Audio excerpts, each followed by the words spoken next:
Key point 1. Why do we keep falling for the rat race? Like many other things, we choose our jobs to please others, mainly our parents. But what do we want for ourselves?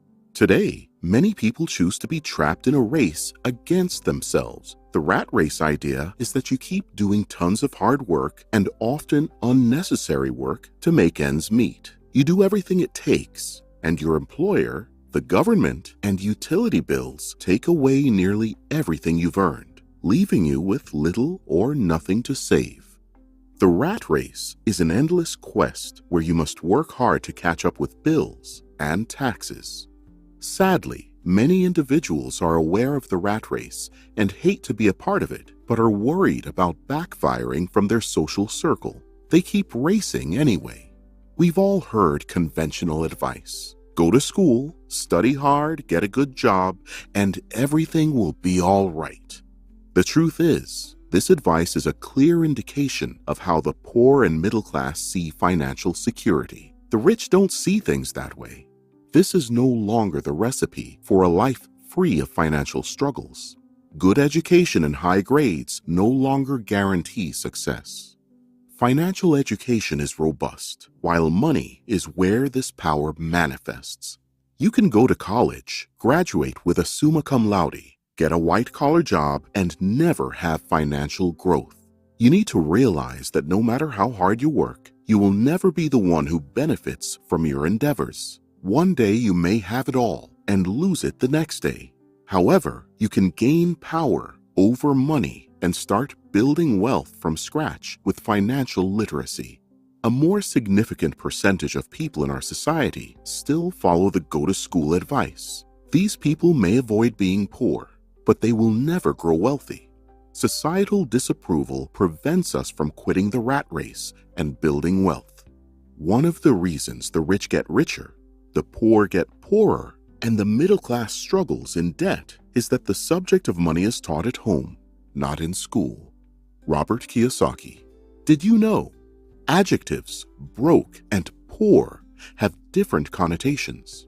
The first is a temporary state. However, the second is an eternal quality. Key point 2. Fear and greed prompt us to make irrational decisions. Many individuals live in perpetual fear about their financial condition. They are afraid to blunder with paying their bills, getting fired, or not having enough money, which would force them to start over. Let's be honest. Many of us fear not measuring up to other people's expectations, whether family or society. Then, there is greed. Most individuals have a price. Once they get offered a high enough loan, most can't resist the thought of that safe paycheck at the end of the month and all the things they could purchase with it. These two factors trap individuals in the pattern of getting up early, hurrying to work, stressing out daily, and working hard on something they often do not like. Then, after a long month, they finally get the paycheck and bills. Each second, day, month, and year of their lives are run by a never-ending cycle of fear and greed. How does the latter manifest? Typically, we are afraid of losing our jobs, and greed shows when we can't wait any longer to get that paycheck, saving only enough to go on vacations from time to time, and forget about the endless, unhappy struggle. Nevertheless, even if we make money, our greed will try to persuade us that it's still not enough, forcing us to continue the rat race. To realize that we are stuck in the rat race, we need to look at our lives from a third-person perspective. A rat race is a tricky phenomenon. On the one hand, we know what to expect, and no one needs us to make tough or any decisions. On the other, this supposed lack of responsibility doesn't make us happier. We rush to work, scared of being late and getting fired. The more we give in to the rat race, the more our brain learns that this is our natural behavior, to run after something unattainable endlessly. So, we get the education and pass all exams with flying colors, then go for the job that should pay. However, this conventional path passed down by our predecessors doesn't let us experience financial growth. Greed only dictates raising our living standards, but it doesn't teach us how to do it. Financially ignorant people allow emotions to control their decision-making. The fear of losing money prevents them from investing in assets or stocks because of the risk involved. Greed encourages spending money to improve lifestyle, which is safer than investing in assets. Fear and greed hinder people from becoming wealthy in the long run. You have to gain financial knowledge to get out of this rat race. To buy assets, you must learn how they differ from liabilities.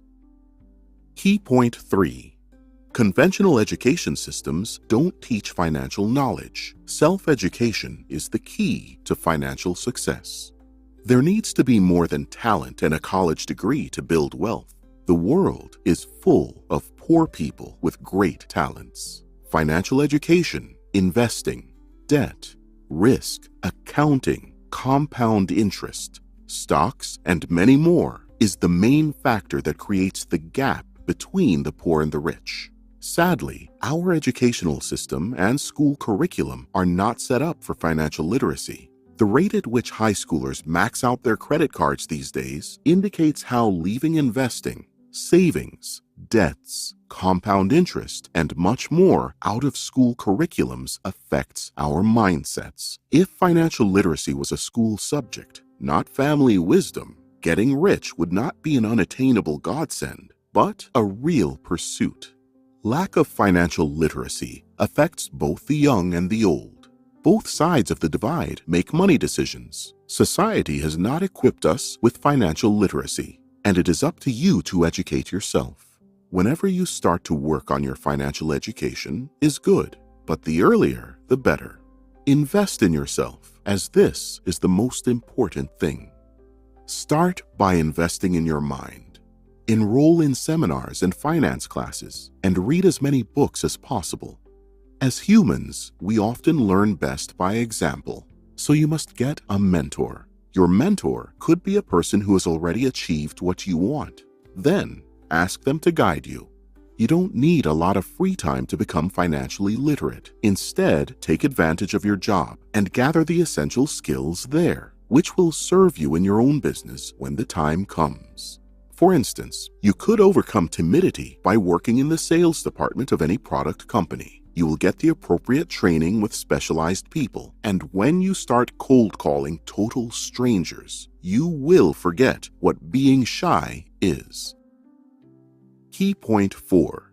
If you want to build wealth, you must be willing to take risks. You need to start doing things differently to change your financial situation. And knowing how to handle risks is the biggest change you need to make. Financially successful people are risk takers. They don't fear risks, but have a developed and uncanny ability to manage and get the best of them. Taking a risk isn't about keeping your money in the bank. It means investing in stocks and bonds. It is riskier than your usual bank savings, but they generate more income quickly. Investing in stocks and bonds generates more income in a short amount of time. The truth is that the disposition to take risks distinguishes the wealthy. While the rich are predisposed to take risks, the poor and middle class tend to play it safe. They hold on to their jobs with their last breath because they fear what would befall them if they lose their paychecks. When the fear of losing overshadows the excitement of winning, people tend to play safe instead of investing in something huge. They seem to say things like, "I don't want to lose." But in reality, losing is inevitable. As you progress to victory, losing is inevitable. You cannot win without losing sometimes. It is a natural way of things, which doesn't make you a loser or a failure. It means you've been given a chance to learn from a new situation and grow. To build wealth, you have to be more than willing to take risks. We struggle to make ends meet when we choose to work for someone our whole lives. Key point 5. No one becomes rich overnight. Learn how to fuel your motivation. The path to building wealth is long and trying. It's easy to become demotivated when you hit a hurdle. For instance, the price of the stock you invested in might take a dip. You need to remain committed and motivated during hard times. One way to keep your motivation is to create a list of wants and don't wants for reference. It can contain things like, I want to be free of my debts within 3 years, and I do not want to end up like my parents. This list will keep you motivated in the face of adversity. Spending money on yourself before settling your bills is another way to stay motivated. It may seem counterintuitive, but you will know precisely how much money you need each month to meet your goals. Working hard for a paycheck and spending the most of it out of greed is the wrong kind of motivation. Don't see this as an opportunity to max out your credit card and plunge yourself into debt up to your eyeballs. Paying yourself first will create extra pressure, which drives you to look for creative ways to make more money. This will also help you develop financial discipline, a quality familiar to all financially successful people. Now, let's discuss what an asset is and how it will help you earn more. An asset makes more money for you. Liability gets you no profits but costs you money. Your house is not an asset. It costs you high property taxes and a lifelong mortgage without generating income. Remember these tips to maximize wealth. The fundamentally applied knowledge that differentiates the rich from the poor and middle class is that they buy assets. While an asset generates more money for you, a liability is something you pay for. Examples of assets are bonds, mutual funds, businesses, stocks, and anything else generating income that is appreciated over time and can be readily sold. Investing in assets makes your money work for you by passively generating income. Assets generate more money for you. As your assets cover your expenses, you take the money and reinvest it into new assets, thus generating a compound growth effect. Unfortunately, most people categorize liabilities as assets. Many fancy buying a house, thinking it is an asset, while it is one of the most money-consuming liabilities you can get. With houses come high property taxes and a lifelong mortgage, and they don't generate income. Key point 6. Your profession is not as significant in wealth creation as your business. Business and profession are different things. Your profession is whatever you do, as your day job pays your bills, buys groceries, and generally covers your cost of living. On the other hand, investing your time and money into a business will grow your assets. It is nearly impossible to build wealth with just your profession, as it only covers necessary expenses in most cases. To create wealth, you must build a business while you work at your job. You need cash flow, people, and personal time to start your own business. The profession of a chef is cooking. It pays the bills, but will likely not make them rich in the long run. They invest in real estate and invest whatever extra cash they earn each month into acquiring income-producing assets. In the same vein, tire salesmen invest their leftover income into stock trading. These two instances show that professions cater to monthly bills, but by committing extra income to businesses, they are growing their businesses and increasing wealth. Your work will initially fund your business. Wait to quit your day job until your business shows sustainable growth. At this point, your asset, not your profession, becomes your primary source of income. And that is financial independence. Sound knowledge of taxes is also crucial. The rich deeply understand taxes, and they handle them differently than the poor and middle class. Wealthy people focus all their corporate activities on their assets. This way, they can hire professional accountants and lawyers, which help them reduce taxes and prevent them from lawsuits. An employee pays taxes first and then lives on what's left of their salary until their next paycheck. A corporation spends all its profits and then pays taxes from what is left. You can learn how to cut down your taxes too. To do that, you need to educate yourself on how the tax system works. The more you spend, the less there is left to tax. Thus, you can minimize how much is taken from you. Key point 7. Even with financial literacy, obstacles can keep you from wealth. Learn how to tackle them. When you educate yourself on finances, you can still face roadblocks to success. The 5 main reasons why financially literate people fail are fear, cynicism, laziness, bad habits, arrogance. Fear.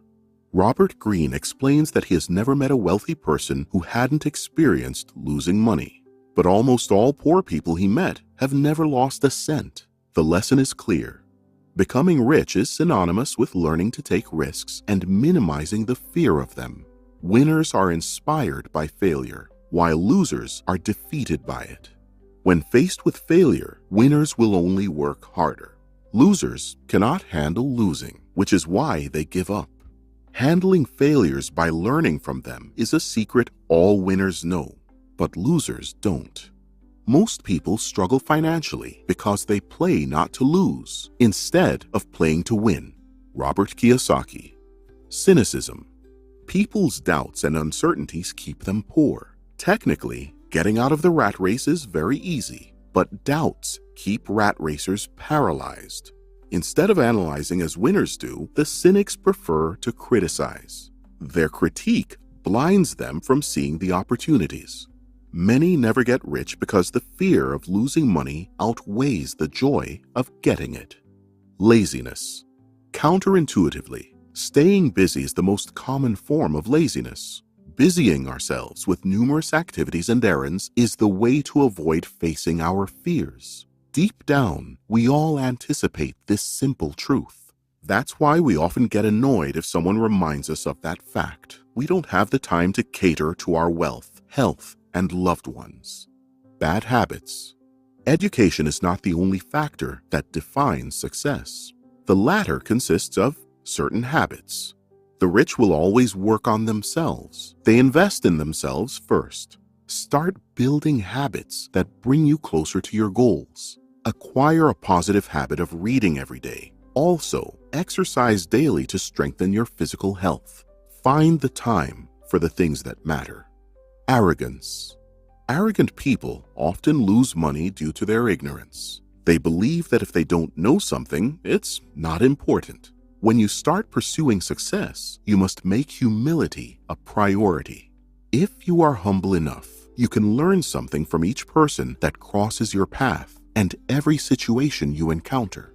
The phrase, "I can't afford it," turns off your brain, whereas the question, "What do we need to do to afford it?" opens up possibilities, excitement, and dreams.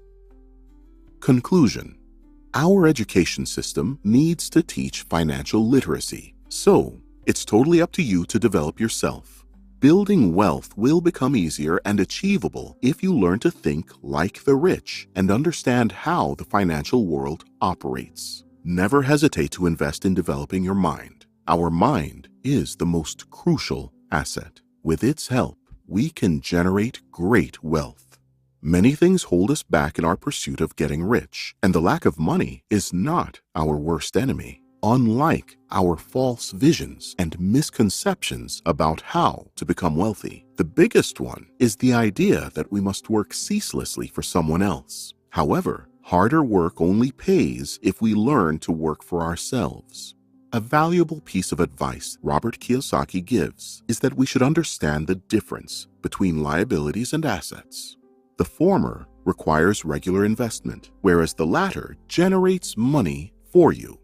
Moreover, we need to get familiar with how this taxation system works and follow big corporations' example regarding their earning, spending, getting taxed cycle.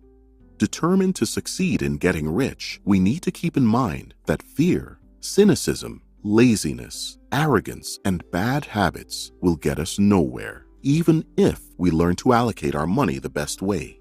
Try this. Reduce your liabilities and unnecessary expenses and get some assets. The wealthy worry about asset columns, not income statements. Start thinking like the rich and focus on building your asset columns. Investing in real estate is an excellent path toward financial independence. If you get the opportunity to invest in real estate, take it. Connect with successful people in the business you are interested in and learn as much as you can from them. Money comes and goes, but educating yourself on finances will make it possible to start building wealth.